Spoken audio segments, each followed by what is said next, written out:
welcome to my kitchen. Today we are going to meal prep for the entire week. So I'm gonna show you my meal prep, what I do, tips and tricks that I've had over the years for my 100-mile race come December. And say hi to Captain.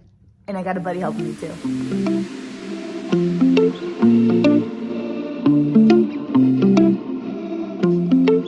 So a question I get all the time is like, Kels, how do you meal prep? Like, how do you actually do the nutrition part? And I will preface that this is through years of trial and error. And also what works for me may or may not work for you. I don't have kids, I don't have a massive family, and so this works to be the most effective for me. But regardless who you are, through all of the women that we've coached, what I found to be a common through thread is being proactive versus reactive. Meaning, are my meals planned? Meaning, do I have food made? Because we all know that there's gonna be curveballs, there are gonna be things happening, meetings are gonna go late, and you cannot bank to have yourself make great decisions or to take time to go make an elaborate meal when curveballs happen. And so regardless, being proactive is beneficial.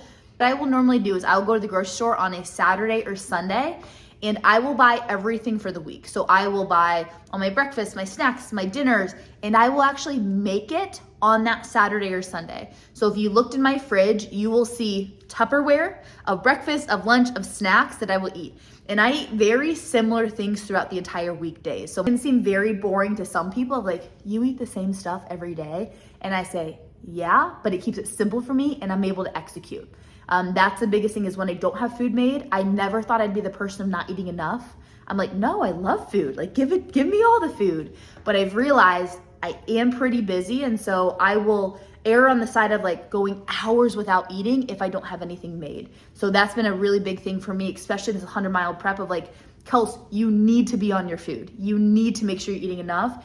And that has been my biggest challenge, especially from the nutrition standpoint. First, I always put a good playlist on. I think today is country, or a really good podcast while I meal prep. I used to hate meal prepping, but now I actually look forward to it just because it's my me time and I can just take time to either jam out or also listen to a podcast. But what I've learned throughout meal prepping is you want to do multiple things at once. So like right here, I'm prepping up my sweet potatoes. Those are going to be in the oven. Well, then I make my ground beef or my chicken or my eggs for the morning. So I try to do multiple things at once for it to take less time. All right, you will see though, me and onions fight a good amount. And you will see why we fight pretty dang on soon. Oh, this happens every time. Oh. This happens every time I do onions.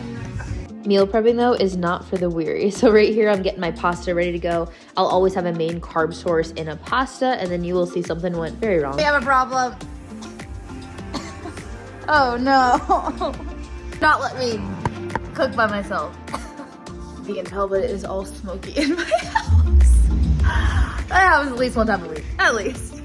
Hey, this is where my kitchen looks crazy. Yeah. Do not judge me. So I made all the food.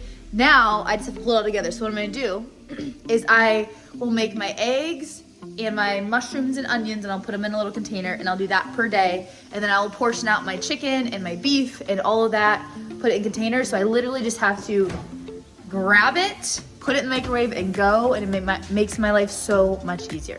So next step, here we go. So all of these are pre-portioned and ready to rock. You'll see I have my breakfast, lunch, and dinner, and then I'll also have a good amount of snacks outside of this too. 2 or 3 main sources of protein. So I'll always get like a protein for breakfast. Usually that's eggs. I'll get a protein for my lunch and my dinners. For me this week, that's ground beef and chicken. And I'll always also have a main carb source at those meals. So for example, my breakfast, I'm doing sourdough bread. For lunch, I have that spaghetti or pasta. And for dinner, I have that sweet potato. So I always have a main protein, a main carb, and I try to add some veggies in there too. And then my snacks, depending on what I need, I'll always have a protein shake. And I try to get a lot of carbs and protein in them. You'll see I didn't say too much about fat yet, because fat's actually pretty easy to get in, depending on what choices of meats that you have, or peanut butter and almonds. So I'll make sure that I am adding fats into my meals, but then also throughout my snacks. But it's just a lot easier to get in, so I really try to prioritize also that protein and carbs. So that is how I meal prep. Hopefully that helps you, especially going forward.